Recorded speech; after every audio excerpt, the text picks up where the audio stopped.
took my podcast, man. The last man on Earth lives in a fortress. Discovered check. How does that grab you, Caesar? The last man on Earth always carries an automatic weapon. The last man on Earth is hunting. Because the last man on Earth is not alone. Charlton Heston, Rosalind Cash.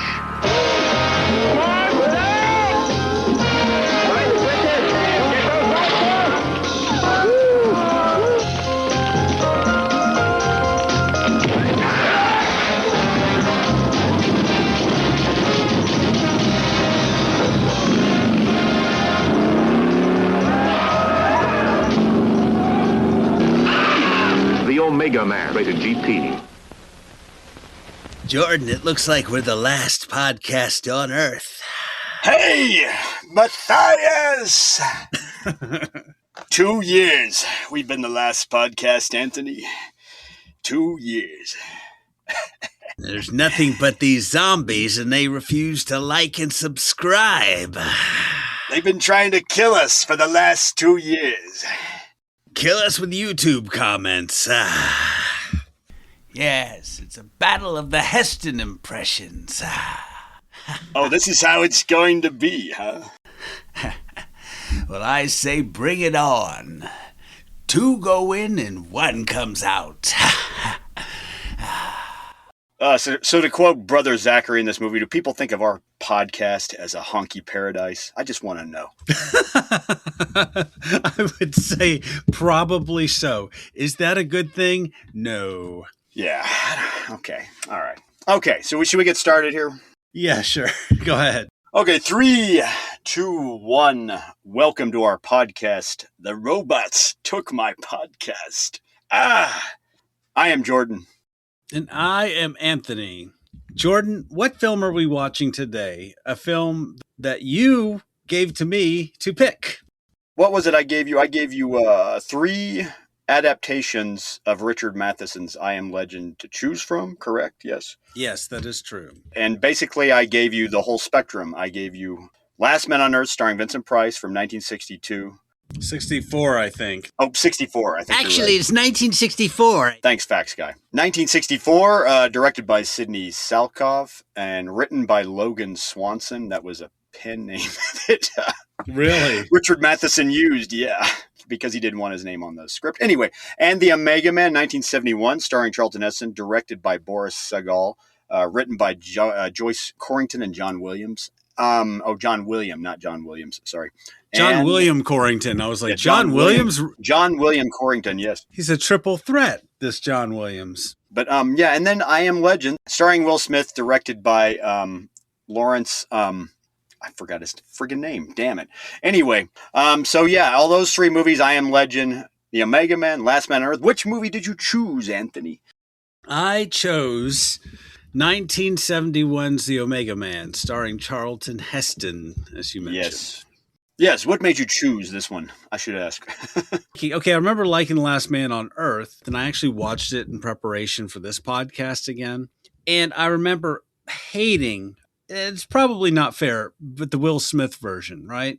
Which famously had even 2 endings. I mean, that if that tells you anything about that film, and I know test audiences, but yeah. I was watching that again too, just to prep for this podcast again, just to get an idea of the whole, once again, the spectrum of different adaptations of I Am Legend. Anyway. But the one I really hadn't seen the most, and the one I thought might be the most interesting conversation, is The Omega Man. And we've previously talked about Heston on our Soylent Green episode. Yeah. So I said, well, let's go back to this era of Charlton Heston and revisit The Omega Man. I know this is one of your favorites. Am I going too far? Okay. No, it is one of my favorites. I own the poster, as you remember, when we lived together. When we were roommates, yes. When we were roommates, you probably remember me nailing it up because you stopped me to put not nails in the wall, but screws in. Yeah, like pins or yeah. Anyway. If that gives you an idea of what it's like living with Jordan. But anyway. And that was how we were as roommates. That's right, folks. That's another podcast. Jordan and Anthony as roommates. What were they like? The old days, before they got married, before one of them had kids. Yeah. The old days, yes. So anyways, the Omega Man. Let's dive right into it. Director Boris Sagal. Yeah, he is the father of Katie Sagal, the actor from Sons of Anarchy, Married with Children. Yeah, Married with Children. That's her. That was her late father, actually. Yeah, and mostly a TV director, from what I understand. The Twilight Zone, Alfred Hitchcock Presents, your favorite show, Night Gallery, and written by the Corringtons there. Yeah, they also wrote Escape from the Planet of the Apes, another notable movie. And Joyce Corrington had a degree in biology, I think, actually, which helped for the biological warfare of this. John William had a PhD, too, in chemistry, I think. So they kind of combined their efforts on this. And they did not buy the whole vampire thing in the book. They didn't like it. Yeah. And Heston didn't like it either. So that was all three of their ideas to change it into just creatures that were infected by a plague. Yeah. Okay. So the book by Richard Matheson, who himself was a notable movie and TV writer on top of being a novelist, sci-fi novelist. One of my favorite writers. Yeah. He's one of the best writers, in my opinion. He's a great fucking writer. Pardon my French. And wrote the novel I Am Legend, went in the 50s sometime. So Last Man on Earth was the first adaptation. And like we said, that was starring Will Forte. Wait, Will Forte? That is a different. That's a different show completely. I'm so sorry. Yeah, sorry. Vincent Price.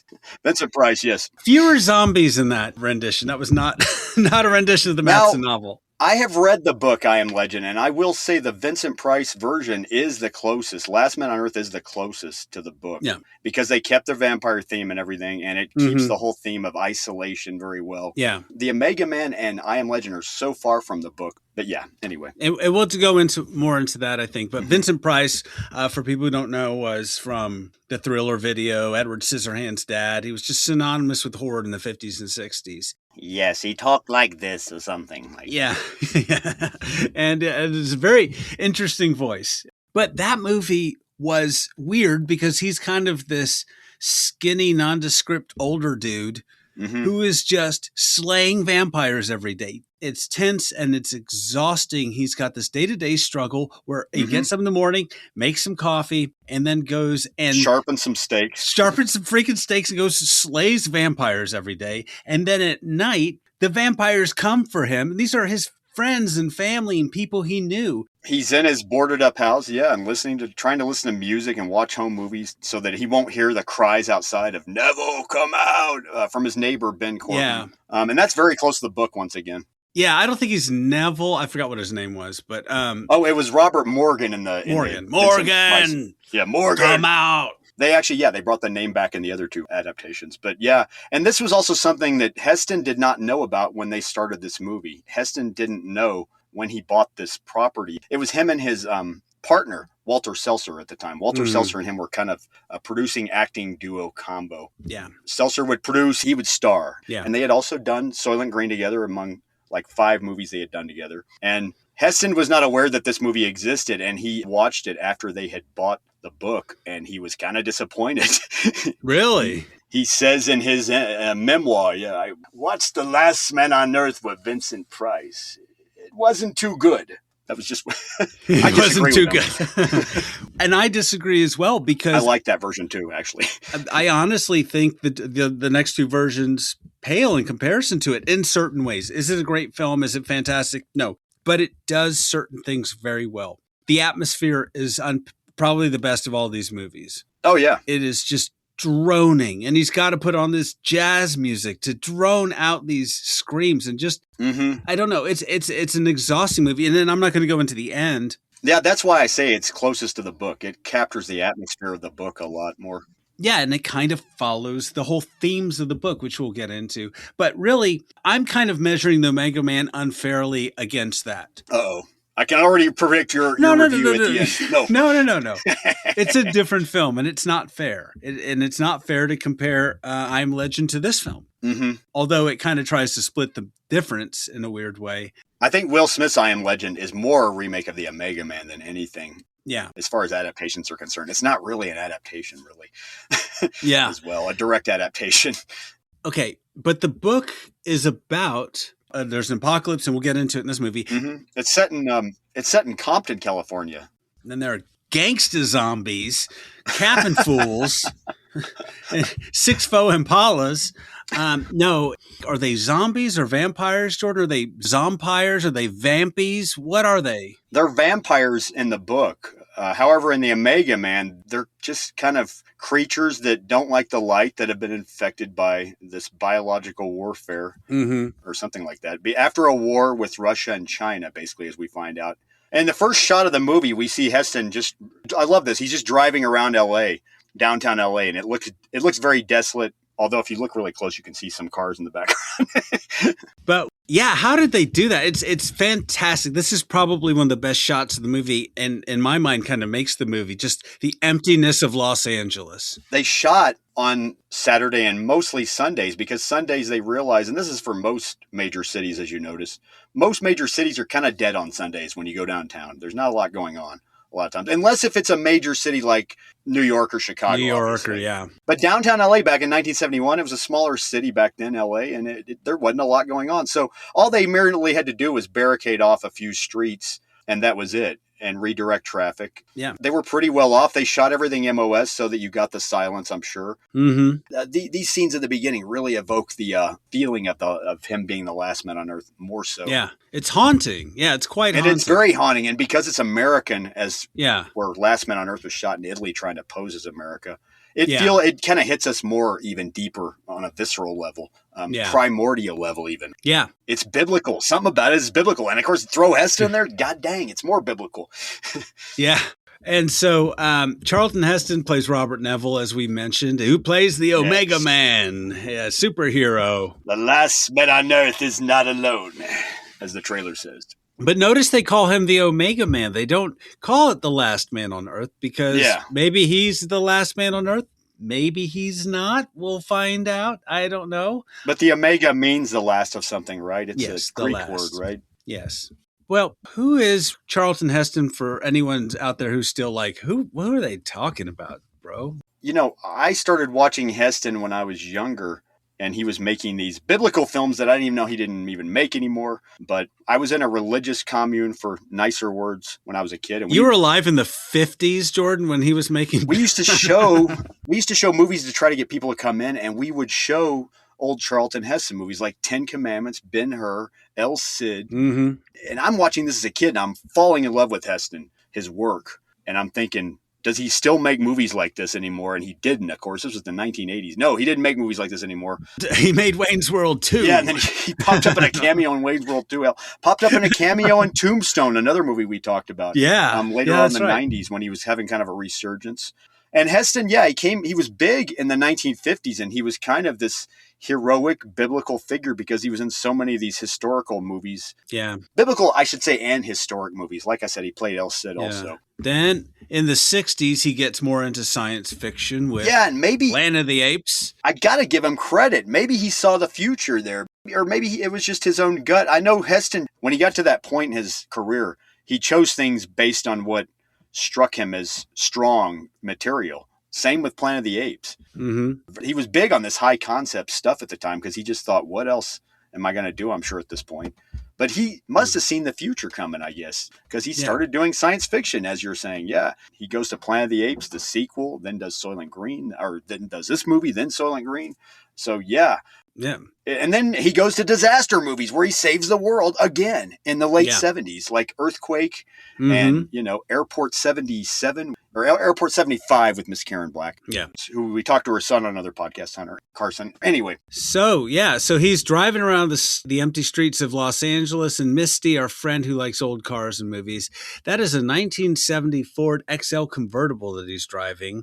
And Jordan, this gives me COVID flashbacks, like his whole world, because we kind of been through a virus.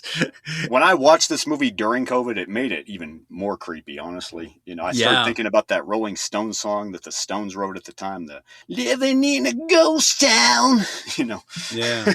But Neville's not washing his groceries. Neville, he's driving around the city. He gets a flat tire. He stops right next to this parking lot and he sees an armory truck that's still left over from the plague where there's fresh bodies hanging out of it. Although I think these bodies should be a little more decayed.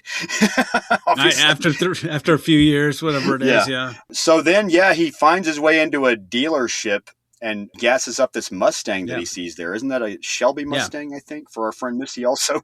Yeah, Misty, he trades it in for a 1970 Mustang. I didn't see if it was a Mach 1 or a Boss package or what it was. And it's once again a convertible Mustang. Yeah. I mean, he's brought to you by Ford. And I love, this is where we get an indication that he has nobody to talk to. So, of course, and in the human way, he's talking to himself half the time or pretending that he's talking to somebody that's not there. Yeah. And he starts talking to himself, and it's kind of funny. He goes, "How much would you give me in trade? Can't say I'm crazy about the color." And then when he gets in the car after it's gassed up and he starts it up, he looks at the corpse sitting at the desk and says, "Thanks a lot, you cheating bastard." And drives out the window of the dealership there with the car fresh. Yeah. You get this groovy, jazzy instrumental soundtrack, and the music is by Ron Grainer, if I'm saying that right. Yeah. Who composed... go ahead. Who composed the theme for Doctor Who and The Prisoner. Yes. Yes, and The Prisoner, which I would say the music here is very similar to The Prisoner. It's weird, yeah. It's like if you had a fire and a conversation pit in the 70s, put on the Omega Man soundtrack and pour a glass of wine, baby. That's what you're right. Like. It's a weird kind of jazz, gothic, classical kind of score, right? Or pop score, I guess. Yeah. Kind of hip for the time, I guess. Very strange. This movie's trying to be hip, guys. You will hear that. But I do love this. I do have this soundtrack and I do drive around with it on, actually, so I can't talk. So Jordan, he goes to see a movie. What does he see? He pulls into an old movie theater, and it's shot in the Olympic Theater in downtown Los Angeles, and he cranks up the projector, puts a reel on, and it's Woodstock. And as he says before he enters the movie theater, "Great picture. Held over for a third straight year." Yeah. His own humor, of course. But yeah, a movie we talked about on a previous podcast with our guest, John Binder, who actually worked on this movie. Yeah. So watching this movie again recently, it hit even more so. I'm like, oh my God, I have a personal connection to this movie now. Yeah. But I mean, it's weird because he's mouthing the words to it. But I mean, do you buy Heston watching this particular film? Heston, a very conservative, NRA loving, gun loving guy watching Woodstock, or is that part of the isolation and the weirdness? What do you think? At the end of the world, yeah, he's going to watch anything, man. He just wants to watch a movie theater in public. The thing that I don't understand is, isn't he worried about Matthias's people, the family who we'll meet in a second? Isn't he worried about them in the movie theater, though? Jordan, don't ask questions like that. It's a movie. Sit back and just enjoy. But no, this scene is very sad and haunting because it's this one part of Woodstock right before we hear "Coming into Los Angeles." But yeah, and it's Country Joe and the Fish are coming on, and this guy's talking about how he feels it's a miracle that he's connecting with everybody there at Woodstock. Yeah. And what kind of world is it if you can't walk out and see and say hi to the person next to you, kind of thing? Yeah, dialogue like that. But Jordan, don't take the brown acid. Be careful there. Careful when you're cubing it. Anyway, but remember the scene from Soylent Green? And I'm going to spoil the movie, obviously. Yes. That's that haunting scene where he's watching a movie in another post-apocalyptic sort of film. Oh, you mean when Edward G. Robinson's dying at the end? His character's dying at the end, and they're showing... Yeah, it kind of echoed that, or that movie echoes this a little bit. It's really interesting. Films, movies in the post-apocalypse or the far future. Anyway. Yeah. This scene, though, I will say, though, all kidding aside, this scene is haunting in a way and sad when he's watching Woodstock by himself. Yeah. And it's the end of the world, and you're like, you kind of sit there and go, well, how did we go from then to this? Everybody was peace and love, and then we went to biological war. Yeah, we'll get there in just one second because he goes outside and starts hallucinating phones ringing, which is really strange. There is no phone ringing, damn it! And then he gets home and these hooded figures in white face makeup pour burning gasoline on his car, his new car there, and attack him and try to kill him. So what? Not only does he just go home, though, he hustles to get home because he realizes the sun's going to go down. Sun's going down fast, and he better get home or his ass is going to be grass. Yeah. Because of Matthias and his family, who we now meet. Yeah, they're wearing black cloaks, and he's fighting them off. He guns them down as he drives into his garage. He takes the elevator to the penthouse level of where he lives. It's all boarded off and fortressed. I mean, fortress literally, barbed wire, everything. Yeah. Just so Matthias's people can't get up there to him because they are an aggressive people. The plague's made them crazy, clearly. Well, we'll get into that because what we do is we flash back to some stock footage, right? Yes. Of planes bombing, missiles launching, and then a news report about a big border conflict between China and Russia. And then some biological warfare that resulted from this, and everyone dying within minutes. There's like no time for anyone to really react. The reporter is Jonathan Matthias before the plague, the guy that leads the family, these people who we will meet in a second. But yeah. What? That's him? Oh, I didn't catch that. He says at the beginning, this is your reporter, Jonathan Matthias, with another bulletin. The entire Los Angeles area, all hospital facilities are overrun. And that's what you see, people dying in the streets, literally, they're choking. Jordan, that changes how I see this whole movie. That was Matthias? Yes, that's Anthony Zerbe right there without the makeup on playing the news guy. Wow. And I don't know, they never explain how he went from news reporter to cult leader, though, at the end of the world, though, of course. Yeah. So. I'm just kidding. Well, maybe it makes more sense. We'll see that in a minute here. I was just kidding. It does change everything. It does not change everything. It actually changes very little, but it confirms what I already believe about this movie. Anyway, there is nothing, as he says. No. So there's a big plague, and Heston does what he does in every movie. Jordan, when he gets home, what does he do? Oh, he looks around, talks to himself. He turns everything on. No, he takes his shirt off, Jordan. Of course. He's contractually obligated to take his shirt off in every movie. We talked about this in Soil and Green review about how he's always topless in every movie he's in somehow. Topless Heston with his man boobs out, hanging out all over the place. But he's not wearing his ascot in this film. No, why? I missed his ascot in this movie for some reason. Maybe. But no, he was smart to not use the ascot in this movie. He's an exterminator, yeah.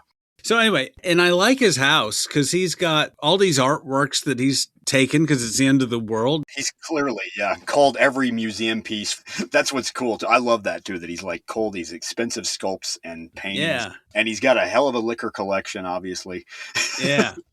And I think that's another thing that Last Man on Earth sort of tackled is the alcoholism of the post-apocalypse. What else are you going to do? I mean, you're all alone. It's kind of sad, Yeah. Of course, in the book, he had a wife and kid to mourn over. Yeah. And this one, Neville, the plague happened when he was single, I guess. When he was a single, hardworking doctor, colonel, whatever. Single 55-year-old swinging guy. And his pet is dressed like he's a swinging bachelor. Yeah. In Last Man on Earth, it's very touching because Morgan in that movie, Vincent Price's character, had a wife and a child and mourns them. Yeah. But I guess, I don't know, he's swinging, I don't know, Charlton Heston. I think Charlton Heston's Neville in this movie didn't really have anybody before the plague happened. I think he was single. I wonder if he might have been divorced or something at least, or he had to have been divorced probably at least or something. But it's weird. It's sort of, it strips off a layer of humanity, if you ask. Yeah. Me, before we get into anything The fact that he was already alone before the plague happened. Yeah. So what's the difference? It doesn't complicate it enough, right? Yeah. So anyway, and Neville even has a Wilson from Castaway. He's got this bronze bust of Julius Caesar that he plays chess with. I like it. I wish we saw more of Julius Caesar in this movie. Anyway. Your move, Imperator. Heard you used to be a nice guy once. Then we see white-skinned and white-haired figure in glasses, Anthony Zerbe, like what you mentioned before. Yeah, and he's talking to that's Matthias, and he's talking to Brother Zachary, played by Lincoln Kilpatrick. Lincoln Kilpatrick, yeah. And how do we know Mr. Lincoln Kilpatrick, Jordan? God, he's been in everything, but what what notable thing were you going to bring up that he was in? I was going to bring up the notable film that we talked about, Jordan. Uh-oh. Previously on this podcast. Which one? Oh my God! Now I feel like an ass. Okay, you're gonna play that music under me, aren't you? Damn it!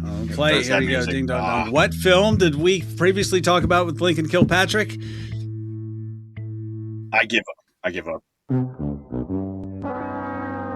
Chosen Survivors. That was him. That was him. Yeah. He was the Olympian in that movie. He looks shorter in this film. I don't know this why. Is like, okay, what is with him and the ropes in these movies, man? This is one of two movies where he has to use a rope to get up somewhere and, Exactly, yeah. What the hell? But yeah, I love, he changes his own dialogue from the script here, his character's line. I had to bring this up because I've seen the pieces of the original screenplay for this movie. Nerd alert. Yeah. They're talking now. Him and Matthias are talking about another way they can possibly kill Neville. Hopefully, in this scene, Matthias does not want to use technology. He is anti-technology. It's just the way his whole cult works, basically. So they're going to use a fiery catapult. But yeah, Brother Zachary says, "I see him living high," and he's living up there in that pig paradise, is what he said in the script originally. But I don't know whose idea it was to change the line. Maybe it was Lincoln Kilpatrick, but he changes the line to Honky Paradise, which I love. Which is honky is slang that black people use for which white. Was a Jimmy Buffett album, strangely enough. Honky Paradise, really? No. He says Honky Paradise, brother. I mean, that could have been an alternate title of this film. I don't know. But going back, so the robed figures are zombies or whatever. They are infected by the plague. And they are the family, and they are a cult led by Jonathan Matthias, like we said, who to me, Anthony Zerbe in this film kind of comes off like a Temu version of John Lithgow, dollar store version of John Lithgow. What? I know. Great, man. How could you say? I mean, John Lithgow's great too with all, but no, I mean, Anthony Zerbe is creepy in this. I first saw this movie when I was 10 years old on VHS, okay, when it was first released, which Omega Man wasn't released on VHS originally until like 1986. It didn't actually come out for a long time for some reason. It was on late night TV up until then. Mm-hmm. But those figures, Matthias, Brother Zachary, and the cloaked figure, man, they scared the F out of me as a kid. And to quote Corey Hart, they wear the sunglasses at night so they can, Yeah. Yeah, I thought they were so effing scary though as a kid. I didn't see this as a kid that I can recall. Maybe I did. I don't know. I saw this after Night of the Comet, 2 months after Night of the Comet on VHS, another post-apocalyptic movie. And I thought this one was creepier to me than Night of the Comet even. Night of the Comet creeped me out too as a little kid. Because they encounter the same kind of creatures, in the mall in that scene, Anyway.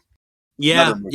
None of the comment. We should talk about that. That's a fun movie, but definitely. But yeah, anyway, I'm just saying, I think your jokes are funny about Anthony Zerbe, but I think he, at the same time, he really did scare me. He still scares me, honestly. Yeah. He scares me, Anthony, okay? It's just a movie, Jordan, okay?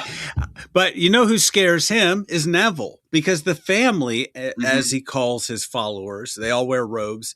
They can't defeat Neville. Neville is somehow smarter than them, more capable than them. He can go out during the day, and they can't. And then I think it's weird. The family has fire, that's their tool, and numbers, and this medieval tech. And you mentioned a catapult. Jordan, where the hell did they get a catapult? Are they savvy and smart enough to build a catapult, or did they find one somewhere? It was at the nearby museum. Yeah, okay. The medieval museum in downtown Los Angeles, Anthony. Yeah, that's the ticket. It was in medieval times. And they just modified it to make it, they went to a medieval times and got it from there probably. Yeah, there you go. I would have liked a line. I'm not going to fact guy this, but I mean, I would have liked a line where, good thing we found this catapult at that museum. Or something. They found it in the Warner department. It was left over from the Adventures of Robin Hood, I'm guessing. Jordan, a freaking catapult? Come on, I don't know. I'm just freaking catapult. It's not even like if they made it. I mean, but it's no. How long did it take him to make that thing, too? You're right. I didn't even think about that, though. They actually have a whole medieval catapult right there outside of Neville's townhome, which is shot at the Warner Ranch, by the way. It used to be the Columbia Ranch. Right next to the Partridge family houses and the Bewitched houses and all that, so. Yeah, they're in a set, and it kind of feels that way. Maybe it's not fair to the film, but it does feel like a set, okay? Like a facade. Yes, and Neville has machine guns and machines, and then the family, that, like I said, they're Luddites, but they've rejected technology as part of their religious beliefs. I guess they're kind of like Amish. They're zombie Amish. I don't know. Something. That's a good way to put it. Yeah. Yeah. Yeah. I don't know. It's just these zombies aren't so smart. You know what I mean? They're not so smart, Jordan, but they kind of are. I don't know. Maybe the plague infected their brain. Maybe. I don't know. Maybe Matthias was like the leader because he was a newscaster. Like he was the local newscaster. Everybody loved him back then. If Ron Burgundy became a zombie, this is what we're looking at here. Ron Burgundy's going to be the cult leader. Yeah. My brothers, nothing quite cleanses like fire, and bourbon, go down to my belly. We do get that flashback to the before times. Neville's a scientist, right? So he's super smart. They're super dumb-ish. He was developing this vaccine for this plague that he knew was right around the corner. Yeah. Not everybody died. And that's when you sort of get like flash forwards to the I Am Legend, right? The Will Smith movie. So it's it kind of rhymes there. There is a plague, and I think he is a scientist in the book and Last Man on Earth as well. He is basically, yeah. He's like a doctor scientist. Yeah. Working on an antidote. And he survives a helicopter crash whenever like the pilot gets infected. Like everyone's infected, but somehow he's surviving. And this helicopter scene, oh my God. I love this movie, but damn, this helicopter scene, it bugs the fuck out of me. Pardon my French, because every time I look at it, now I've watched this movie so many times, Anthony. Yeah. And you can see the tree reflection from the helicopter sitting on the ground. Clearly. Every time they cut away to the outside of the helicopter where you actually see Heston and the pilot, not talking about the POV shots. And then, it bugs the F out of me. Yep. Because I'm just like, it's just all they would have to do was put a thing behind the camera to block out that tree. Yeah. What was wrong? I mean, this is Russell Meddy who shot this movie, who shot Touch of Evil. Why would he not know this? I'm just saying. Anyway. Maybe they were rushed. I don't know. Must have been. You can tell the helicopter never leaves the ground. I mean, except for the stock POV shots. Yeah. And it's like they got the helicopter pilot to act in the scene too, because his acting is not the best. So they got the stunt helicopter pilot to just be like, you think you could just, act like you're suffocating while you're flying? Okay, good. Action. That's right. Feel your neck, feel your face. Good. Cut. Okay. Let's move on. Yeah. That was good enough. Let's move on. So, Jordan, quiz time. We get a bonus quiz. Uh-oh. In 1981, this is sad, in 1981, Seagal was killed in an accident during production of the miniseries World War III. This is years later. Yes, I did know about this. Because what happens, Jordan? Oh my God, it's so sad. And yeah, we're talking about the helicopter in this scene. And he was apparently yelling at a crew member angrily because apparently that was Seagal too. He screamed a lot at the crew. He was that type of director. That's his directing style. Yeah, he'd scream at the crew for not getting shit done right or on time, and he was yelling at somebody and he lost his temper and he wasn't paying attention and he walked right into a helicopter blade on one of those small helicopter, just like what we see in this movie. Mm-hmm. And sadly, he was beheaded. Sadly. Yeah, he's decapitated. He walked into the tail rotor blades in a parking lot while filming, the miniseries. Oh my God, it was the tail rotor blade. That's just even worse, man. That's just... Yeah. I mean, he didn't die immediately. He died in the hospital later. Anyway, no disrespect. That's very sad. No, very tragic. I'm not even joking about this. We are not joking about this. And not funny. With all due respect to his daughter, his surviving daughter, Katie Seagal, who very talented, by the way. But Jordan, strangely enough, what other film have we talked about where the director died by being decapitated by a helicopter? The director died by... Man. The director, not the actor? Do you pay attention to our episodes, Jordan? Wow. I'm going to assign some homework. You got to go back and listen to some of our past episodes. I thought we talked about an actor maybe, but not a director. Okay, what was it going to be? It's Michael Findlay, director of Shriek of the Mutilated. Shriek of the... Okay. I did forget about that. Yeah. Yeah. But Different type of helicopter accident. Yeah. It was a different scenario, but I mean, yeah, they're both decapitated by helicopter blades. Yeah, different type, of helicopter accident. But technically, Now tune into our next podcast where we'll talk about helicopters being dangerous things. oh man, and we have talked about the Twilight Zone movie where Oh yeah. Vic Morrow. Now he was actually got unfortunate. beheaded, yeah, by the bigger blade. What is the deal with helicopters? Guys, be careful. Be careful around helicopters. And then, if you really want to go there, yeah, another end of the world movie where the director died, Mad Max Beyond Thunderdome, Byron Kennedy. He died flying around in that little gyro thing you saw in the movie, actually. Oh, really? Wow. He was flying that, and it went down. It was up too high, and then it went down, or something happened with the engine, and it malfunctioned and went down. I'm never getting in a helicopter after this. Okay. Helicopters are scary sometimes. They are. To fly in too as well. Yeah. Because you're just looking down. You don't see anything on. You're like, you see the ground below you from the glass. You're just like, what the heck? Anyway. Air travel is safer than driving a car unless you're in a helicopter. Anyway, back to this film. Neville is searching the city sector by sector looking for Matthias for some reason, even though these zombies are coming to his apartment every night, he can't find them. He can't find out where they hide out. Oh, you're talking about, because he's when he's jogging in front of the John Ferraro Power and Light building in Los Angeles. Yeah. I love the architecture of it. I think we saw that one in Inception also, notably. Mm-hmm. But yeah, he's running in front of that. And yeah, we get a little bit more insight on this part. And he starts recording and he says, I need to find out where they hide out. But you're right. I don't know why he can't trace the trail back. He's searching the whole city. He should search within, I don't know, 100 feet of his house. Yeah. Anyway, not important. Maybe the zombies are smarter than him if he can't find them. Jeez. Anyway, so then Jordan, he sees someone. Who does he see?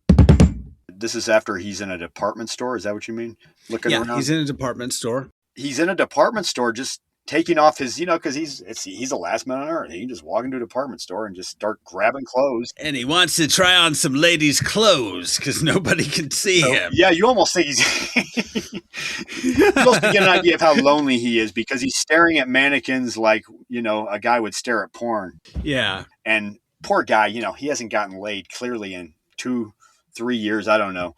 Maybe he didn't get laid a long time before the plague. We saw how busy he was before the plague. So yeah, confirmed bachelor. But yeah, he sees this woman running, this beautiful black woman played by beautiful Rosalind Cash running. He first thinks she's a mannequin. I think that was interesting that he thinks she's a mannequin at first and she just poses a mannequin. Yeah, I like that. When she moves, his reaction is kind of realistic because he's like, oh my God, an actual live person in front of me? What the heck? His reaction is real. Anyway, but yeah, he's running after her. She runs away from him and he doesn't catch up to her. She disappears anyway. Yeah. He loses her, sits there in the overgrown park talking to himself and says, maybe it's time to go get a drink at a bar. And he goes to a nearby bar, nice looking, cool looking tavern. Yeah. But then he hears noises in the wine cellar basement and it's one of Matthias's people and they attack him. They kidnap him, and he wakes up in a courtroom setting. Yeah. Where they're questioning him, and he's tied down. Yeah, and then Matthias gives him this sermon. Yeah. About who they are and how, he doesn't quite say it like this, but they're the next evolution of humanity. Yeah, he says we realized what our purpose was, to burn what came before us. Technology, knowledge, just burn it all. Yeah. Like it's this very anarchist kind of. Yeah. He says, all of this and you, Neville, are the refuse of the past. You are the real dead. We are the living. You're dead man walking. He calls him that creature of the wheel constantly because Neville represents technology existing still. Even though catapults have wheels, Jordan. Sorry. Okay. Sorry. Yeah, fair enough. Can't argue with you. But he says, what you fail to realize is the old world is over, Anderson. He gives him the Land of Doom speech. the Slater from Land of Doom speech. I'm a winner. You're a loser. I'm a winner, Neville, and you're a loser. Your world is over. So now it's time to take you to Dodge Stadium and burn you alive in front of everybody. So Matthias, he's this cult leader, and as most cult leaders, believes they have a grand mission, a grand vision. They know more than everybody else and have all these people He's following there to take care of all these people, yeah. And even and he takes him into the little room for questioning, and even Neville tells him, like, he says, why don't you get these people out of these Halloween costumes and get them organized and try looking for a cure? And he says, there is none. There was none. There is none. It's the way it is, and whatever, like. Yeah. So Matthias sees his calling is to rebuild the new world with these zombies or whatever they are. Mm-hmm. Yeah. And then just to reject the old world. Do you think he believes that, or does the apocalypse just give him that power? I think he does believe it, yeah. Because everything is so far gone and he's far gone. Yeah, I think he believes it. I mean, yeah, you talk about a cult. A cult leader normally doesn't believe everything they say, that they crap out of their mouth. Mm-hmm. You're right. Usually they're a con. But in this case, I feel like Matthias probably really believes everything that he's saying. Yeah. Because they're not doing anything magical or anything. He's just talking about cleansing with fire, Yeah. burning everything. It's like religion, right? Mm-hmm. It's like the plague was some sort of punishment from God or anything, but just a punishment. Same deal, though. These people are blindly following him because they think he has it figured out. Yeah. So Matthias says, like you said, there's no cure, and that Neville has been killing them each night, and that he is the angel of death, not them. Okay, now this is important because here we are a third through the movie or half through the movie, and that was the whole damn point of the book. And the whole point of Last Man on Earth was the fact that it flips the script, and Neville, you realize at the end of that movie, spoilers, that the quote-unquote zombies that Neville is killing are just people. They're just unable to talk and communicate. And he's this monster that's just been slaying them each night. Like he's mass murdering. That's a powerful, powerful thing, Jordan. It was powerful in The Last Man on Earth. You're just like, holy shit. And then the whole tension at the end of that movie is he has the cure, and then they're getting their revenge and the zombies are trying to kill him. And you're like, no, zombies, don't kill him. He's trying to save you, or he has the ability to save you. But it's comeuppance, and then you're conflicted because they're kind of right in killing them because he's a murderer. But in murdering him, then they lose the potential to be cured. But it makes you think. Yeah. No, that was why that was the point of the title, because those were Neville's dying words in the book was I am legend, because he realized that he was the boogeyman. He was what they feared. He was the thief in the night, so to speak. He was the angel of death in the book. Yeah. And you're right. They kind of flip it on its side here in this version of the book. Yeah. But it's almost kind of schlepped aside, I guess you could say. Yeah. Yeah. And it's interesting to take something so powerful and intriguing and throw it aside and make what basically is a cult movie. Like it's Heston versus a cult. Yeah. And so thematically, this movie in my mind is similar to Planet of the Apes and Soylent Green, because you have Charlton Heston, the American, right, fighting against an oppressive future regime, defending traditional American values against apes or a future oppressive government. But this time it's a cult of zombie hippies. Get your mitts off me, you damn dirty hippies. I also can't help but wonder, despite Corrington and Williams' background, the screenwriters, I can't help but wonder if they were influenced by the previous year, what had happened, the Charles Manson, the Manson family incidents. I can't help but wonder if Matthias is kind of not influenced by Charles Manson a bit. Yeah, I think they represent the counterculture. Yeah. Maybe not like subconsciously. I feel like there's the influence there, though, of the counterculture. Yeah. Absolutely. I think that's the subtext. And I think that's, I mean, not to make it political, but I honestly think, he is fighting against an assault on American values by a cult. Okay. And trying to preserve the past. I mean, the same sort of thing happens in Planet of the Apes, but they're trying to ignore the past. And it's different because they're apes. And this is once again where we're going to see the hero Charlton Heston, who we've seen all along, and he's going to suffer more. Unlike before, where he was more kind of, anyway. Yeah. So we'll talk more about that. Yeah. But I think it's interesting. They take that theme, they kind of put it to the side, and it becomes a cult movie. It's like older white guy fighting a cult. Yeah, yeah. You remind me of what Eric Green, a film actor and film theorist, talked about on the Planet of the Apes documentary, on the old Planet of the Apes DVD, where he talked about, this is Charlton Heston, man. This is him stripped down. Yeah. He stripped away of the old stuff from the old Hollywood movies we saw him in, where he's the hero that might live at the end still, some way. Yeah. And this is him once again, and he's going to be put in his place again. this is Heston distilled to his purest form. Like if you Yeah. just wringed out the sweat from his ascot and just They're making him more vulnerable, though. This is Heston being a little more vulnerable, though. yeah, kind of a little more. Compared to Planet of the Apes, well, Planet of the Apes is even more vulnerable in that one, but anyway. Anyway, these are all very different films, but it's the same sort of Charlton Heston sort of formula vehicle. So Dr. Matthias sentences him to death, and they put a dunce cap on him and chain him to a cart and then, like Kong kind of, take him to this arena where he'll be burned in a bonfire. And that's Dodger Stadium in L.A. Yeah. That they're taking him to at night.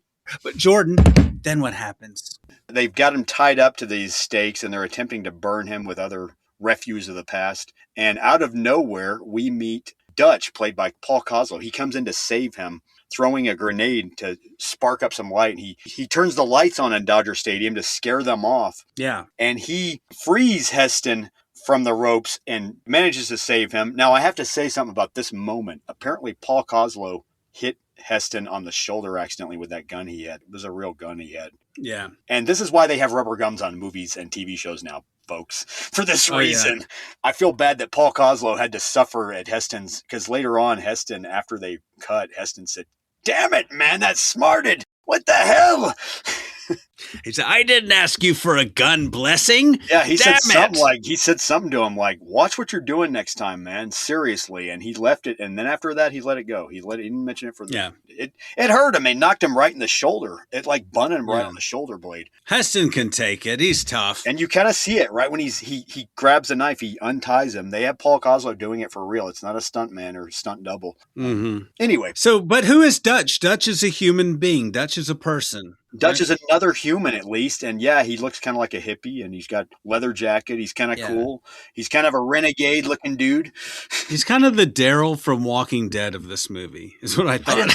That's a good way to put it. I didn't think about that. Yeah. And then we see Rosalind Cash's character. We find out her name is Lisa. She's holding him. They save him, take him to a back room. And yeah, Lisa shows up in there with a gun on him, and he says, "You from earlier," and she says the greatest line. She says, "Your living Playtex doll, yes." Yeah. Meanwhile, Dutch is like throwing flash grenades at the zombie family. Yeah. This is thrilling. I think this is, next to the opening scene, one of the most exciting parts of the movie here. This escape through the tunnels of the Dodger Stadium. It's action-packed, yeah. Driving motorcycles down steps. That was a big thing in the 70s. Yeah, she makes Heston's Neville get on a bike to get them out of there, a dirt bike. Yeah. And then we see Heston's longtime stunt double, Joe Knut, doubling for him on these motorcycle scenes with a bad wig on for some reason. Yeah. It doesn't look anything like Heston's hair color. Nope. And him and Heston go all the way back to Ben-Hur because his father, Yakima Knut, worked on Ben-Hur. Bless you. So they had that classic kind of relationship like you see in Once Upon a Time in Hollywood, another movie we talked about. Anyway. Yeah, so then they escape and they go to this camp of survivors, which is basically Lisa, Dutch, and some children. Yeah. And, I mean, he says, "This is great. You're human beings." The alpha children. Yeah, the alpha children. That's the sequel, I think. Actually, yeah, it was, apparently. Oh, really? Yeah, that was what the screenwriters, if they had their way, they said they would have written a sequel called The Alpha Children, about the children continuing on, surviving. Interesting. Mm-hmm. So that didn't happen, to my knowledge. Not happen. Wish it would have. In an alternate universe, maybe. Yeah. So this whole plot to capture him and save him was so that Lisa could bring him back because her brother is sick. Her brother, Richie, played by Eric Launaville, who was also in a TV show at the time called Room 222 or something like that. A young kid actor. Yeah. But yeah, good actor too, man. But yeah, Richie is sick. So this is the whole point. So now we got a sick kid. So the stakes are high because we got a sick kid. She says, "Screw the world, let's save Richie." Because they find out Neville is immune to this whole virus. These guys are just slowly adapting to the virus. Yeah. They just, luckily, Lisa, Dutch, and the kids are slowly succumbing to the plague. Yeah. It's been 3 years, so very slowly, or 2 years, whatever it's been. They refer to Matthias and his family as the tertiary cases, that scientific term, or the secondary phase of something when it happens. Yeah.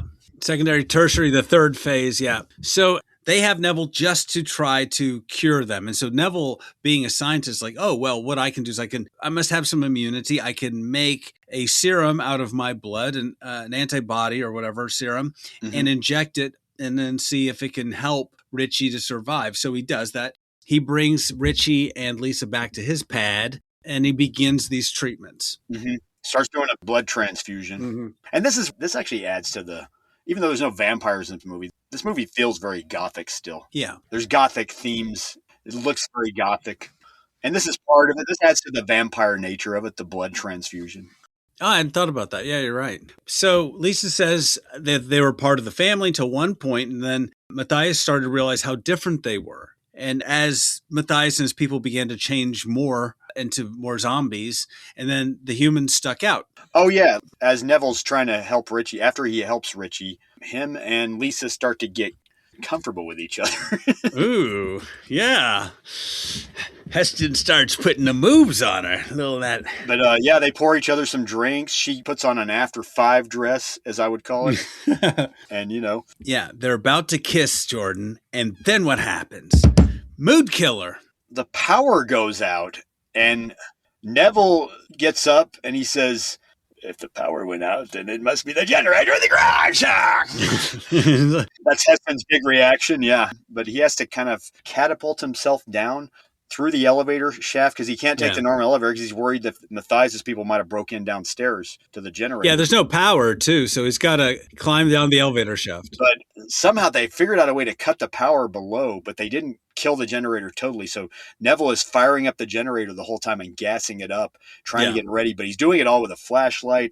As Brother Zachary has decided he's going to climb up with a rope himself to Neville's penthouse. And he's also got a gun hidden in his robe that Matthias doesn't even know about because Brother Zachary is tired of Neville's honky ass living the honky paradise. He's the phantom of the honky paradise. And he's going to kill him with a gun. So wait, but with a gun instead of a spear, even though he's got a spear to show Matthias that, hey, look, I got him. I got a spear. Okay.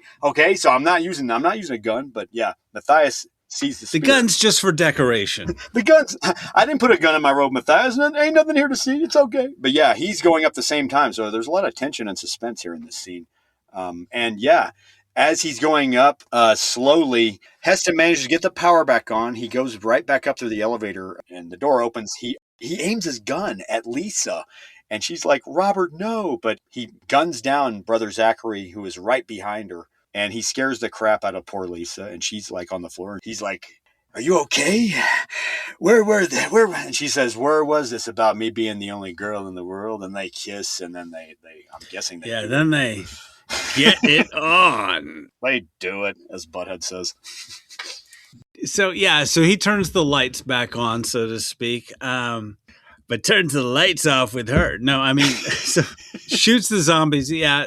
Then back to the hanky panky. I'm guessing they slept together because they wake up the next day and Lisa's completely naked. And this is a GP movie for the time, not PG yet. I know.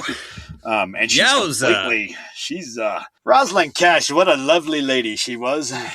Yeah. I mean, she gets what every black woman's dream is, an old white man, an old barrel-chested white man. And I have to say, I love this movie for another reason. This was the first time we saw an interracial kiss between a white man and a black woman in a major Hollywood film, a Warner Brothers movie. I mean, it's sad that it took that long, but hell, it's something at least. Well, one of. Yeah, one of. I mean, there was like, Guess Who's Coming to Dinner, but yeah, with this type of implication, you know what I mean? Like getting it on. Yeah. Yeah, it's progressive for like Heston, but he was really down with equality back then. People forget he did march for civil rights back then.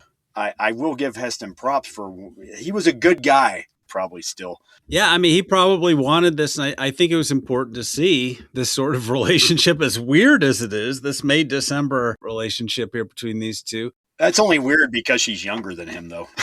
She's so much younger than him. Yeah, I mean, well, he's old, so I guess she's in her 30s at this point, but yeah. And two things that I've noted about this scene. Apparently, in Heston's memoir, his autobiography, he said, Rosalind Cash said to him how nervous she was. And she says, you know what it's like to have to fuck Moses? Then another thing I thought was funny was years later in the 90s, Whoopi Goldberg used to have a talk show in the 90s, and Heston was on there as a guest. And Whoopi Goldberg brought up the Omega Man. She said, I love that you did this movie. She said, I love that you did this scene with Rosalind Cash. Was it a big deal at the time, you kissing a black woman on screen? And Heston said, no, nobody actually made a big deal about it. No. And she said, no, nobody made a big deal. And he went, Whoopi, come here. And he kissed her right on the lips, and she lit up, of course, but it was adorable. Heston, you dirty old dog. Yeah, he kissed her on the lips without regard. I'm just saying this is why I think Heston was a good dude still, nevertheless. Yeah, it's interesting. So, Yeah. But I mean, what really strikes me is, as weird as that is, can you see Vincent Price if he was in this situation?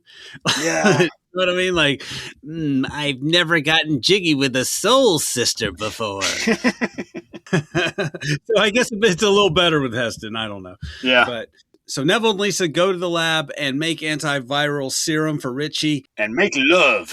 And make some more love. And do what people do in the apocalypse when you're the last people on Earth. But yeah, and slowly, Richie is slowly coming to the blood transfusion seems like it's working. He's not as pale as he was. He's beginning to see light again. He can look at the light again. Yeah, and the zombies have these contact lenses over their eyes. Like they have these white eyes too, on top of being sort of white. Yes. Which apparently those contact lenses were so painful, the actors could only wear them for like 15 minutes during a shoot before they wanted them off. Ooh. So is that why they're wearing sunglasses in the film, do you think? I think so, yeah, so they don't have to wear contacts Even the at whole night, time. yeah. Even at night, exactly, yeah. I think that's probably a budgetary thing because it would have taken longer, you know. Yeah. So Richie is on his way to being cured. So he's talking to Neville and he says, look, you either got to, one of two things. You either got to kill the family or cure them. And, you know, they probably don't want to be cured. That's what he says. Yeah, that's what Neville says. They don't want to be cured. They've been trying to kill me for the last 2 years, and they don't want to. Because this is not I Am Legend, kid. Okay, we're not in the book I Am Legend, kid. All right, I am the good guy here. Okay. Do I look like Will Smith? No. Do I look like Will? Keep Will Smith's name out your fucking mouth. Oh, sorry. This is not Big Willie style. No. Yeah. But no, he tells them, he basically tells them, no, they've been trying to kill me. So, you know, and they don't want to be cured. And he's right. I mean, we just saw that. He said there is no cure. But Richie's got a heart, clearly. Yeah. And he gives Neville Mathias's location. Yeah, he says the courthouse. Jordan, didn't they have him at the courthouse with the trial in the beginning? Was that the same courthouse? Yeah. I guess it would have to be a different courthouse then. Or, well, Neville was blindfolded when they took him out to Dodger Stadium to almost burn him. So maybe Neville didn't know the location if he was there already because of that. Answer below in the comments. Because no, I don't know. It's just like I was like, wait a minute. How many courthouses are we dealing with here? Okay. I don't know. I thought it was I am mansplaining this as best as I can here, Anthony. I guess he was.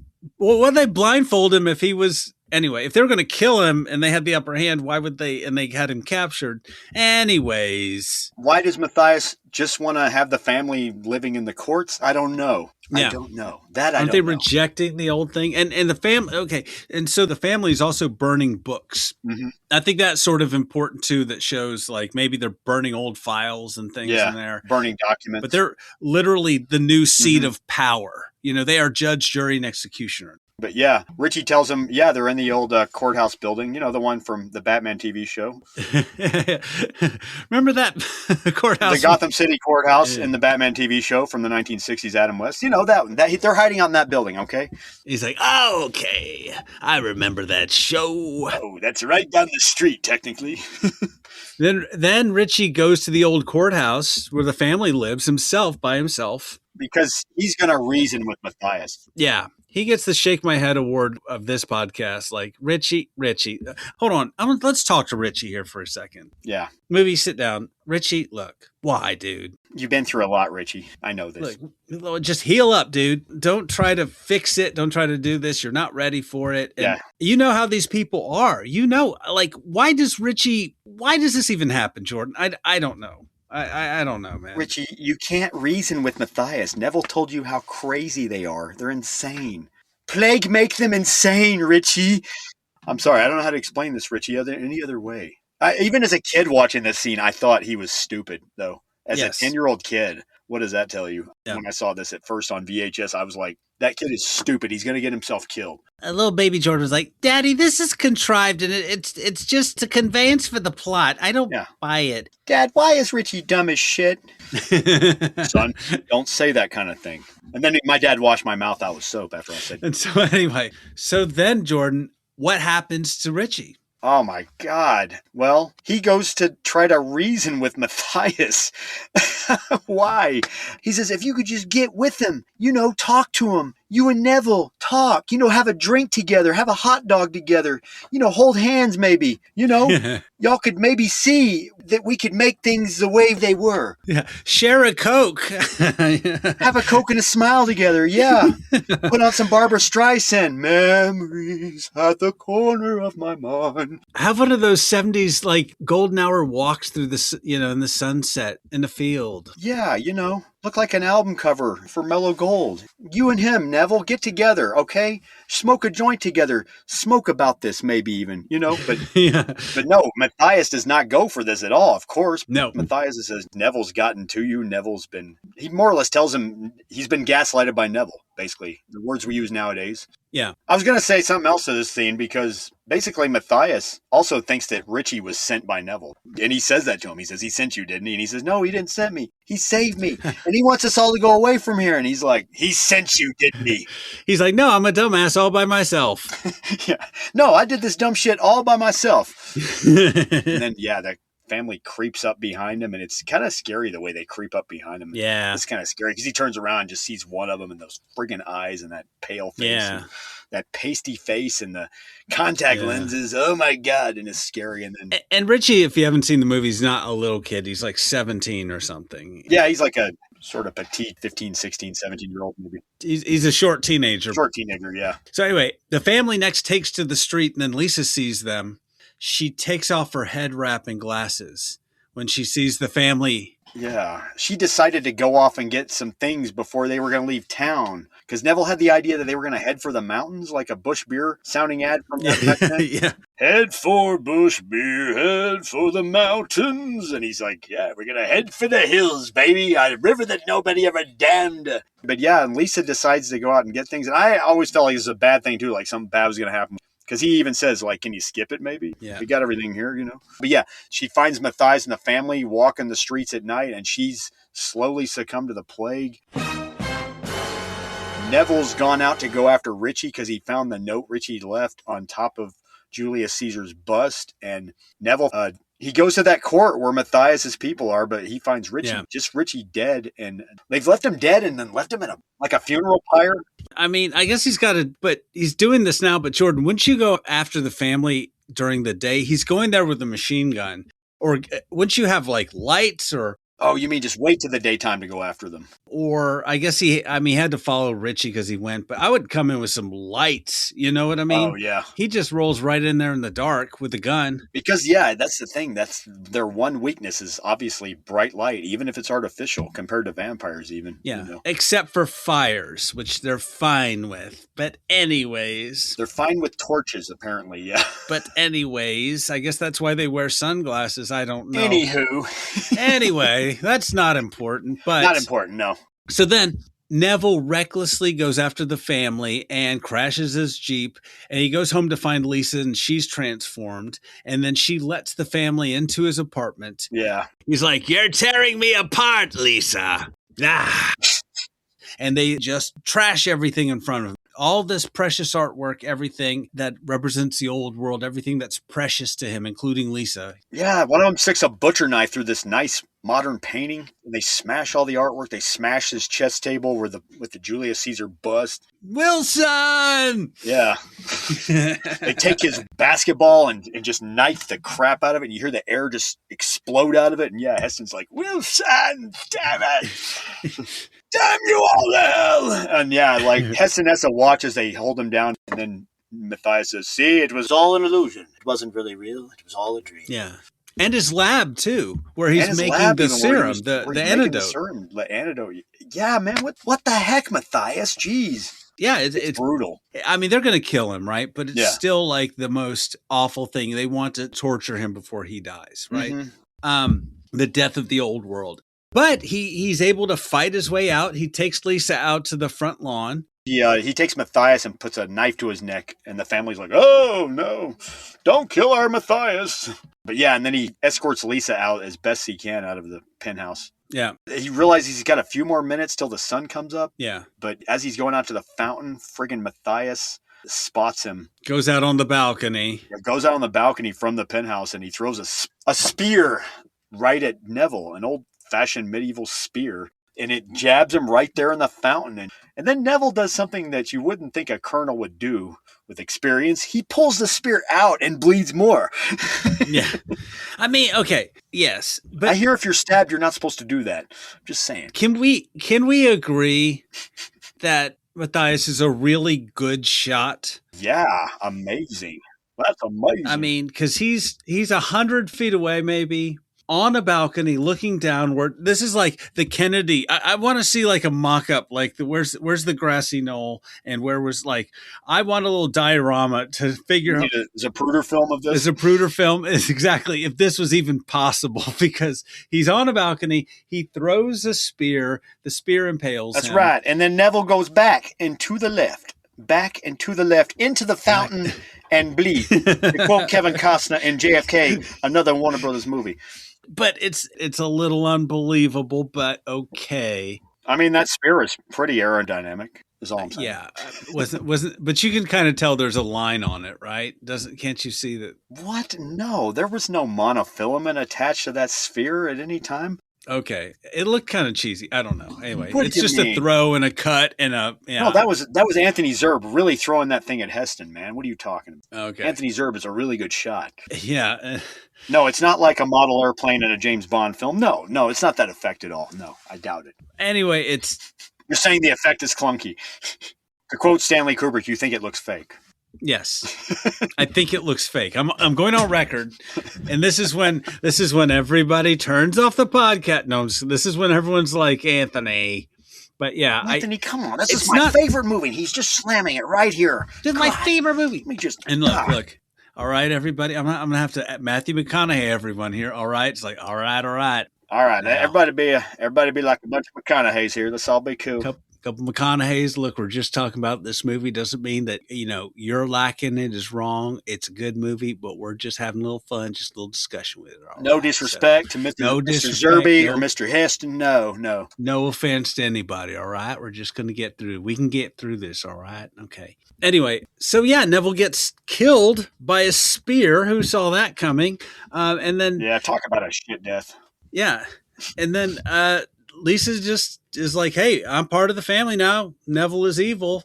And then the kids show up the next morning during the day with the zombies are all gone or whatever they are, and finds Neville barely alive in the fountain. Yeah, and he gives Dutch the antidote, and he takes Lisa and the kids away. Yeah, and like Neville's last words are literally "serum, Lisa," and then basically Dutch takes the serum, puts it in his jacket, looks up at Neville and realizes he's dead now, and it's sad, and he's done a lot, and he gives him a very kind of like that look, like that sad kind of look, but and then he helps Lisa, who's still there, kind of covered in black, trying to shield herself from the bright sunlight. Yeah, and Neville dies on the fountain in the Christ position, the fountain representing the new life, the spring he's going to give. His blood literally, almost Christ-like. His arms spread perpendicular. Yeah. Through his blood, there's the new generation, with this serum. And they'll be able to make more and more serums from other people's blood. Praise Neville, his blood has saved us all. Even the little girl asked, is he God? I mean, come on. So Neville was the savior here. It's a little on the nose, Jordan. A little on the nose. And it was funny, they asked Heston about that ending. And he was very standoffish, like, I don't think it was anything. No. I think a bigger deal was made out of it than it actually was. No, I had nothing to do with that Christ-looking ending, no. But now that's where I think he was full of shit, okay? Oh, yeah. I mean, he was a producer on this movie. Yeah, it doesn't say produced by Heston, but his buddy Walter Seltzer was the producer on this movie, so Heston was also a producer. I'm sure if Heston said what goes would go, on a movie, and I'm sure he had power of say. I heard at one point Boris Sagal lost his temper and the crew wouldn't talk to him. like the next day. Wow. And I think Heston had to talk to him himself off to the side and tell him not to talk to the crew like that. And the crew was like, the ending's a little on the nose, don't you think? Because he was already apparently like very volatile until that point anyway. Yeah. And apparently at one point he changed his tone, Boris Segal. And I can't help but wonder if either Seltzer or Heston pulled him off to the side and went, hey, calm the F down, you know. We're making a movie here. You don't have to overreact like that. You don't have to yell at everybody. You know, you're making the actors uncomfortable now. Well, he hadn't made but one or two feature films before this, so maybe he was under a lot of pressure. But yeah, that's no way to treat people. And maybe that's part of the reason the film is what it is. I don't know. But yeah, Heston definitely had a say in this, and I think he was full of crap when people would ask him about the crucifix thing. Yeah, it's obvious. Yeah, it's a little on the nose, though. Yeah, I agree. Yeah, and that's the film. So, Jordan, real quick, you kind of mentioned it earlier. How faithful is this to the book? Only in the name Robert Neville and the fact that it's the end of the world. He's pillaging in every day. Because these aren't zombies. They're not vampires, right? Like in the book. They're not vampires. Are they don't zombies? feed. Are they just plague victims? I can only describe them as plague victims like in the medieval time sense, you know, the medieval sense. Oh, I hadn't thought about that. Maybe that's kind of what they're evoking here, like with the catapult and things. Maybe it's more like a bubonic plague sort of thing. Now, that's where the movie has some depth, I feel like, as its own kind of thing. But no, it's very not, like you said in the earlier. I mean, the whole point is that in the book, Neville becomes the bad guy at the end of the book, which you saw kind of in Last Men on Earth with Vincent Price. Yeah. When he realized, and then the woman that he met made him realize that some of those people that you killed were still alive. They still could have been helped. But that's completely different here. That's all gone. Yeah. Them not being vampires adds realism to it, I will say. It makes it more kind of real in a way. Yeah. Which does give it power on its own. But the Last Man on Earth, and I guess even Night of the Living Dead was sort of inspired, I heard, by the novel. The book. Yeah. Yeah. And the idea of vampires or that horror and that gothic sort of thing that you mentioned, there's maybe a gothic look to this, but the themes are, it's not horror in the sense of, I guess it's horror like a Children of the Corn is a horror movie. But the creepy thing in the book and the Vincent Price version, the fact that he would constantly hear these people that he knew who had changed into vampires clawing outside of his house to kill him and scratching outside of his door and him having to crank up music just to, there's something powerful about that too that's missing here. Yeah. It's kind of more overly dramatic when Heston does it in the scenes because and it's different because he's in a penthouse setting. He's above it all more. You know what I mean? Yeah. Yeah. He's at ground level. Yeah. I hadn't thought about that. Yeah. Yeah, you only get a little bit of that. He's in a different kind of neighborhood setting, too. He's in more of a townhome setting. He feels more vulnerable because literally his windows are boarded up and there's hands coming through it. And the zombies aren't very strong, so they can't. Yeah, in the original, you mean. He does feel a little more vulnerable because all he has to fend them off is the classic vampire stuff of garlic and mirrors, which he explains, which they don't deviate from in the book. These are vampires, but they're not supernatural vampires. They're just vampires that can't stand garlic, mirrors, you know, that kind of thing. Yes, they're scientific vampires, and they do explain enough, like the vampire tropes. And then here you have cult members in makeup. Yeah. With catapults, and it's a different vibe completely. They're like the Manson family in black cloaks, essentially. Yeah. And I think you're right about the time and place, the counterculture, the Mansons. I think this movie is making sort of a traditional appeal. It's a reaction to it, I think. Because this is a reaction, yeah. They started shooting this movie. Think about it. They started shooting this movie in 1970. That's a year after the Sharon Tate murders, right? Yeah. That's when Manson's already in court. So this is definitely, I think that's a reaction to what's going on, kind of, yeah.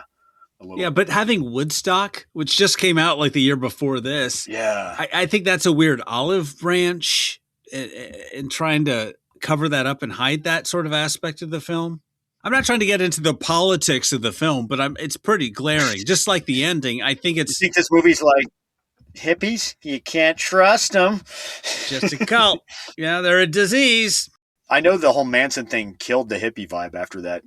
People were over hippies at that point, you know, after the Manson thing. Yeah. Because they would associate it with that, unfortunately, even if they were peace and love. So what's good about this film, Jordan? I think the acting, Heston is Hestoniest, certainly. He's great. He's got great one-liners, you know. I mean, it's Heston. You know what I mean? It's like, you gotta love it. You gotta love that. He has one-liners. Him and Clint Eastwood back then had one-liners in an age when one-liners were not becoming a thing yet. Yeah. When you think about Okay, it. it's funny you mentioned Clint Eastwood. I was thinking, what if Clint Eastwood was in this film? It wouldn't have been made or anything, but He would have made a good Robert Neville too. I could see it. Yeah, definitely. Yeah. The only problem was would people buy it because they had already seen Clint Eastwood in a tough guy role. So they'd already assume, well, I guess this is the same deal with Heston too, though, at the same time. yeah, You're thinking Heston ain't going to lose, but he does. yeah, that's funny. Yeah, I could just see like, go ahead, Matthias, make my day. All right. Where's Matthias? Yeah, Where's the hive? Come on. Oh, that's still too Heston. Never mind. yeah, I know they're kind of the same. He's like, yeah, I know you're asking yourself, did he fire 5 bullets or 6? Anyway, yeah, the acting's fun. The set dressing's good. The atmosphere is fun at times, especially in the beginning. Yeah, I love the desolate streets and all that. And I love that they shot part of it on the Warner backlot so they could do more, so they could put a catapult there, obviously. Yeah. Once again, it definitely captures the end of the world look. Years later, I Am Legend shut down parts of New York because it was shot in New York. New York was their setting, and they spent even more money doing that. But here, they really got a genuine desolate Los Angeles just by shooting on Sundays on the weekends and maybe barricading off a couple streets, maybe. Mm-hmm. The scene where him and Lisa are walking through the hospital and they see all the beds with the corpses covered up. That's pretty scary and haunting too. And honestly, I agree. And that is when the movie is its strongest, period. These points are all when the movie's definitely at its element. Mm-hmm. Now moving into what could be improved.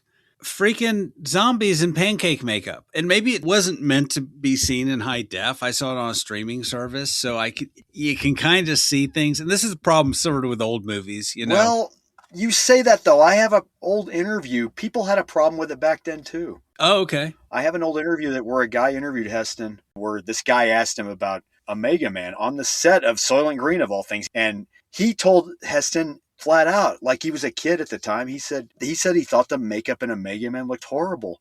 And Heston didn't argue with him. Heston said, yeah, if there's some things that could be done better nowadays, I wish you could go back and redo some things, honestly. That's one of those things I wish I could go back and redo. And Heston described it as Heston wished that they could have been more like shadow people, where you'd see them in the corner of your eye kind of thing and they'd scamper away. He said something to that degree where he wished they could have done more like that. And Heston himself expressed lament over the makeup as well. So it's not just you. Yeah. If you think about it, I think part of the problem with the Will Smith I Am Legend version is the over-reliance on CGI. Yeah. Makeup, in the 21st century, so to speak, late 20th century. So yeah, you have these tools, but they don't add anything to the story. And I think that was one of the criticisms at the time. You see too much of the zombies. They don't look real. Oh, and the effed up part with I Am Legend with Will Smith was apparently those originally were supposed to be makeup. And they made them CG at the last minute, which added an extra like $50 million to the budget. Oh, yeah.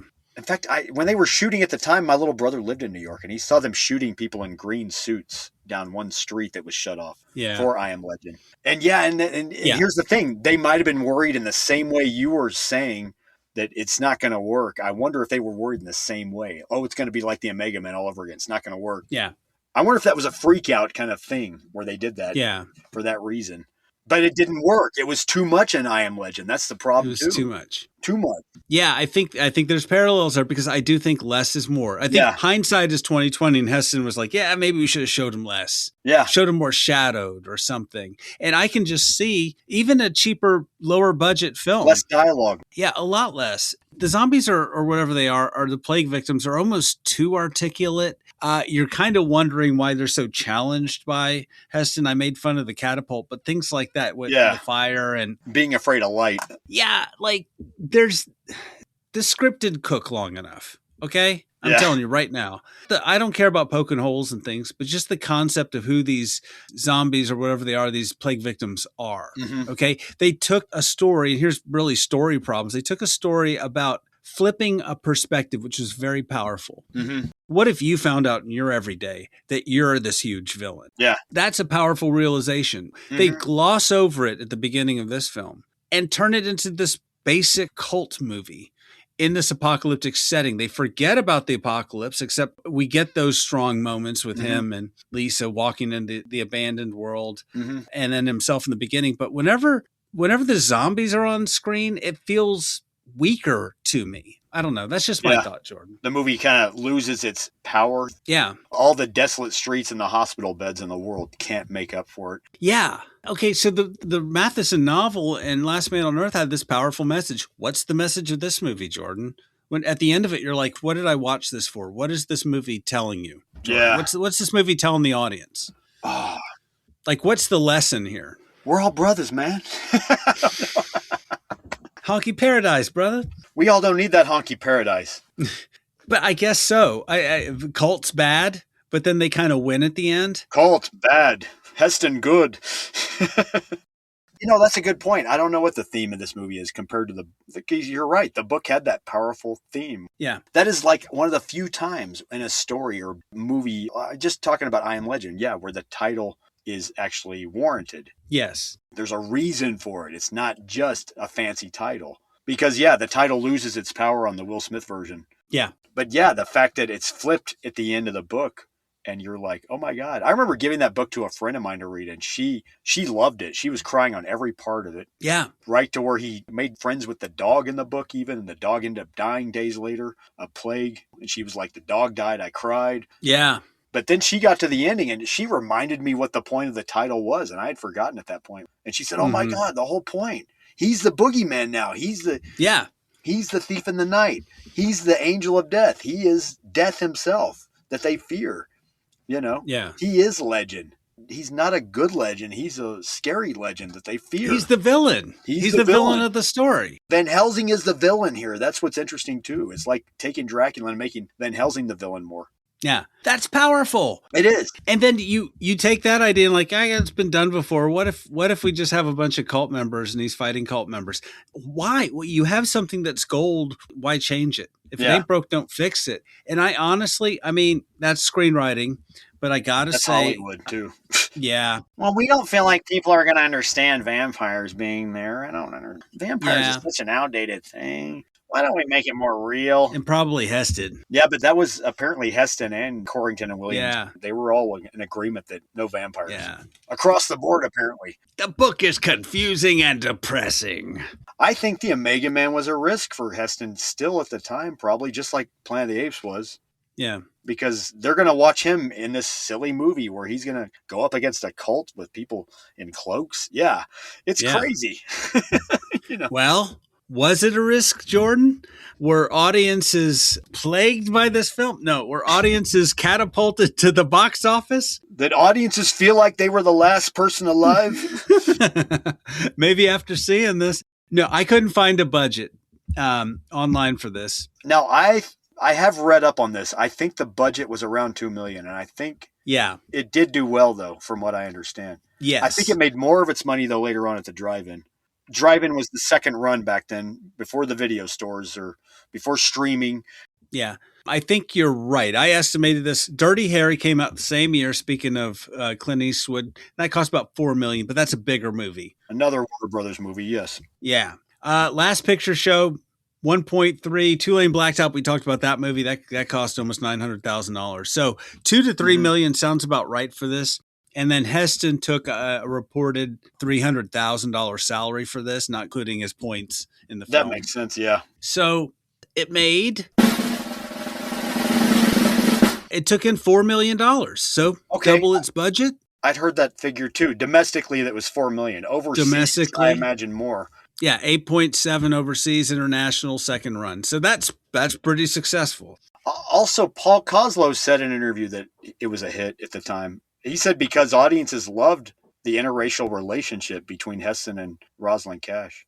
Ooh la la.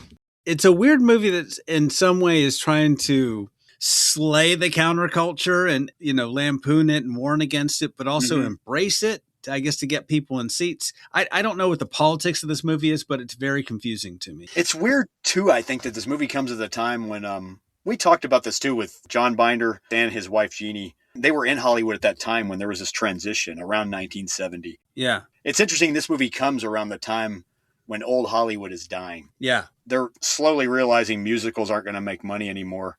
Yeah. And you see even in the back lot of certain parts of this movie, like overgrown parts, old Hollywood's dying, and the new Hollywood's coming in. And you've got Heston in this weird movie to spearhead it. Yeah. It's old Hollywood trying to look new. It's Yeah. trying to have some of that Easy Rider flair, but it's like if Charlton Heston was on a motorcycle and Easy Rider. You know what I mean? It's kind of like, hey, he's old, but... Yeah, the modern spin is that he's got a younger black female love interest. Yeah. And he's got a younger counterculture-looking sidekick played by Paul Koslow, Dutch. So, yeah, you're right. It's definitely integrating elements of the counterculture. And then having a hip score by Ron Grainer, a hip modern score, jazz score. If you ask me, a little too hip because it's this jazzy, moody soundtrack, but it doesn't always add tension or mood to the scenes. It'll be like, Neville, we're going to kill you. It doesn't lend to the scenes. The tone sometimes is a little off. Yeah. It's like when Brother Zachary's going to kill him, it's like, okay, I think it's a good time for a drum solo. It's interesting. It doesn't always fit in my mind, but it's probably standalone a lot of fun to listen to. Do you know who the original, one of the original choices was for the score was John Cale from Velvet Underground, apparently. Oh, wow. He auditioned for the score, and they didn't like his music because it was jazzy, but it was weirder jazzy, like instruments clashing together kind of stuff. Yeah. Creepy because he knew it was atmospheric. But apparently Warner heard that, and the people at Warner and the producers, they were like, what the heck is, no, get Ron Grainer. We want some upbeat jazz. Every scene, upbeat, baby. Come on. Also, we talked about Boris Segal being the director, and he was the director. But before him, have you heard about Heston's first two choices? No. It was Orson Welles and then Sam Peckinpah. Oh, wow. That'd be interesting. Oh, God. If Peckinpah did this, it'd be 3 hours long. And there'd be crazy. Insane. I could see that, though. I could see that. Yeah. I think Welles turned him down, just said no flat out. And then Peckinpah, I think the deal floundered somehow, and Peckinpah got busy with something else. It had nothing to do with his reputation or anything. Yeah. It was actually just simply Peckinpah was busy. Peckinpah in science fiction, I don't know. Well, and he was about to do Bring Me the Head of Alfredo Garcia. That was probably what he was busy with, I'm guessing. Which we talked about on a prior episode. That's why I brought that up. Anyway, yeah. So what rating do you give this, Anthony? Well, now bear with me, okay? I give it a 5.5 out of 10. Okay, but there's a big but here. Okay. 5.5 out of 10. Okay. Big. I know. As a horror movie, as a scary horror movie, as an adaptation of the Matheson novel. Okay. 5.5 out of 10. It's Heston. He's great. I love me some Heston. But it's not, without Heston, what would this be? Do you know what I mean? So it comes off as campy, not dramatic. And it forgets all about being true to the story or anything and just kind of loses its way. As a movie. Now, I think it's a fun, campy 70s Heston movie, and that's like a different rating. That's like probably an 8. But as just a movie, all the things we've talked about that are sort of problematic here, and I can't help thinking about like taking Heston out, it would be a much worse movie without Heston. And I understand it's a Heston vehicle. But you're right. I mean, a good sci-fi action horror movie, I guess, should be, as my dad would call it, actor-proof. Yeah. Meaning a movie like Speed, it wouldn't just have to have Keanu Reeves in there. You could have anybody in that movie. Speed still would have been a fun movie. Yeah. And I mean, Heston can act. So why not give him a wife and kid to mourn over? Why not increase the stakes? Why not make this a real movie, Jack? You know what I mean? Instead of just a fun little I do wonder why they left that element out of the script. Because, it would have given Heston something to nibble on as an actor. You know what I mean? Exactly. He can do that. And then, I mean, to quote Kiefer Sutherland, there's no gravitas here. There's no stakes, really. It's an enjoyable, fun, campy romp, but it's not like a great science fiction film. You know, there's the difference. Now, if you look at the pilot for Walking Dead, just the pilot alone, There's elements of that are closer to the book I Am Legend Yeah. than the Omega Man even, but the main character has elements to deal with in his head at the same time that you as the audience know about. Mm-hmm. He doesn't know where his friend is, what's happened to him. He doesn't know where his wife and kid are, and he's trying to battle his way through Atlanta, battling zombies to survive. So yeah, you bring up a good element there. I mean, Yeah. maybe that was Heston's problem too. I think he had too much say in the story. I don't mind them straying from the novel, fair enough, but add something to it. Yeah. Give us a reason to watch this. It doesn't even have to be in the post-apocalypse. It doesn't have to be about zombies or plague victims. It could just be Heston, kind of like Devil's Reign, sort of like trapped in this small town fighting cult people. Mm-hmm. Children of the Corn. I mean, why have all this caked on around it if it doesn't add to your whole purpose in the film? And what you're trying to say. Mm-hmm. Anyway, I give it, like I said, 5.5 out of 10, but having also fun at the same time watching a campy Heston film. Yes. Yeah. But as a movie being objective and sort of harsh on this film, that 5.5 out of 10. And you beat me to it. Sunglasses at night. Zombies wearing sunglasses at night. Damn. Zombie catapults? I don't know. Yeah. That was going to be my rating. What do you give it, Jordan? I agree with you in all of its weaknesses. But watching this again recently, oh my God, I had fun actually. But I am a fan of this movie. I've always wrestled with this movie though at the same time because I love this movie so much, but I've always wrestled with it. The fact that it's not the best adaptation of I Am Legend ever. Yet they had all the elements there. Like Heston would have made a great Robert Neville from the book even. At his age at that time, I could see it totally. He's perfect for it. You picture a square-jawed actor playing him, an older middle-aged guy playing him. Yeah. Matheson wanted Harrison Ford in that part in the 90s if they had remade it, apparently, which I could see also. Absolutely. And Matheson pretty much disavowed this, too. He was like, hey, it's not my book. Yeah, Matheson disowned this movie. Matheson said, I don't have any hard feelings about this movie because it's nothing like my book. Yeah. Well, that's cool. What was your... But I give it, it loses a couple stars for its weaknesses, but I'll give it 7 out of 10. Spears to the heart. Ooh. Because I did find myself moved by the movie nevertheless. I mean, it's got good acting in it. Heston, not just Heston. Rosalind Cash is really great too. I mean, she's charming and you could see why he would fall for her. Paul Kozlow is great too even. And Anthony Zerbe as Matthias. Oh, MG. I love him. Like when the Matrix sequels came out and I saw him popping up in them, I was like, oh my God. Yeah. The Wachowskis love the Omega Man too. It's a cult hit for a reason, I guess. A lot of people have that nostalgia. And then Kilpatrick as Brother Zachary even. Man, I love him in the movie. Honky Paradise, brother.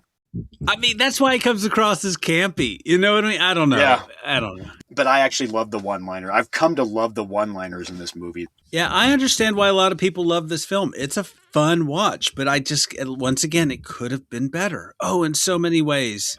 I love the look of desolation in the movie. And maybe it appeals to the side of me that has that Last Man on Earth fantasy.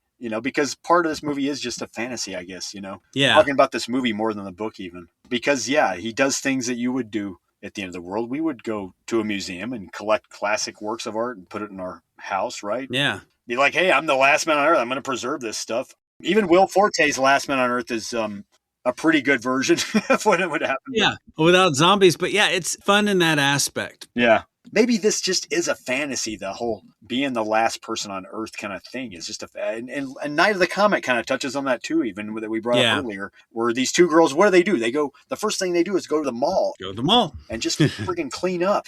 Well, maybe they should have dropped the whole cult aspect. I don't know. And just leaned into that in some way. Yeah, the cult aspect. It's still scary to me, though. Even watching it as an adult, it scares me. Mm-hmm. Okay. Well, Jordan, for our next episode... The 3 movies. Yeah, I'm going to give Jordan a few movies to pick from, or maybe more. We'll see. He's going to pick one for our next episode. So, Jordan. Okay, I'm dying to hear. The year 2001 was a very long time ago. 25 years ago, in fact. It's the 25th anniversary of movies that came out in the year 2001. So, Jordan, 2001 was a very interesting year because there were many, many franchises that kicked off that year. Oh, okay. That we would grow to love. So, Yeah. the category here is 25th anniversary first movie in a franchise movies from 2001. I know it sounds like a lot, but here we go. Okay. I'm going to give you 5. You pick any one of these 5. Okay? 5, not 3. Okay. I'm only picking 5 because they're the top grossing films of that year. Oh, right? okay. And they would According to spawn some franchises. sources. Yes. Number 1, Harry Potter and the Sorcerer's Stone. Oh. Number 2, The Lord of the Rings, The Fellowship of the Ring. Oh. Number 3, Monsters, Inc. Yeah, none of these ever went anywhere after this. I don't know why you're bringing these up. I know, nothing. I'll give you the last 2 just for Sorry. fun. Number 4, Shrek, and number 5, Ocean's 11. Oh. So, Harry Potter, Lord of the Rings, Monsters, Inc., Shrek, or Ocean's 11. Okay, this is going to sound weird coming from me, but I've never seen, so I've got to pick Harry Potter. What? I've never seen any Harry Potter movies. You've never seen any of the Harry Potter movies? No, people used to tell me I looked like him when I was younger, like a washed up version of him. Oh, your brother definitely Yeah, does. Okay, I guess we will watch the first Harry Potter film, and maybe that'll get you hooked on the franchise, huh? I already know everything about butterbeer, just because I've seen videos on it. I bet you do. Yeah, it was tough. It was between this one and the Shrek movie. I've never even seen the Shrek movie.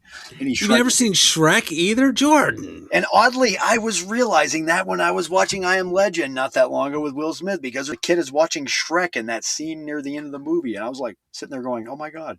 Wow. Well, and you have a kid too. Wow, that's amazing. That's a feat. All right. Don't call me a jackass. All right, guys, go back and watch the first Harry Potter film, and we will catch you next time. You'll be primed and ready for our discussion. So thank you all for listening to this in-depth discussion about the Omega Man, especially to our new listeners. And if you enjoyed this, tell your kids, tell your wife, tell those zombies calling you in the middle of the night that you like this podcast. Yeah. And then if you like this, check out our other episodes. And feel free to smash those buttons, the good ones, and give us a like or subscribe. That's your Heston, huh? I'm trying here. That's pretty good. What do you want from me? I'll rate your Heston 6 out of 10 sunglasses at night. Okay, thank you. No, I'm just joking. Yeah, so like, subscribe, all that good stuff. We really appreciate you listening. And Jordan, this has been... The robots took my podcast. Hey! Messiah!